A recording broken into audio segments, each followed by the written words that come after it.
So teachers are reporting the rise in violence in schools, and they're stating that the recent provincial budget cuts eating away at the education sector is not helping anything, despite the education minister thinking otherwise. Now, the rise in violence in our schools is certainly not a new thing, because we can take a look at the 2024 Auditor General Report titled Preventing and Addressing Violence in Nova Scotia's Public Schools. They discovered, 1, the reporting system was absolutely garbage, and 2, what reports did go through saw a rise in violence. Now, mind you, in this report, they sent out a survey to 18,000 staff members and only got 5,200 respondents. Meaning what reports we do see from this survey is only about 28% of what it could be.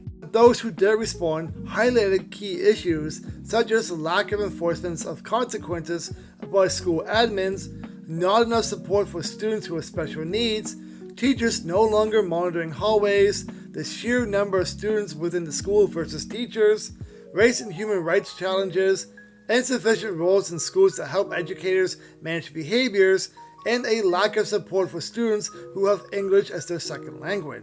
It's not surprising that teachers are completely overwhelmed with the amount of students, as this is the consequences of Tim Houston wanting to double Nova Scotia's population without thinking about the infrastructure strain. Even newer schools are having to add on additions just to be able to contain all these students. Despite knowing that, the education minister tries to claim that these recent cuts no one's really going to notice. Nobody's going to notice the redeployment of 77.5 positions that are being eliminated and moved somewhere else. About canceling 47 vacant positions just cuz, laying off 13.5 positions, and ending 5.6 short-term contracts. We can't forget about the 3 vacancies that are being removed for a year for some reason. These cuts have greatly hurt programs like Autism Nova Scotia, who directly help those with special needs. It's absolutely not surprising that we're hearing parents cry out that their special needs children are losing the support they got at school.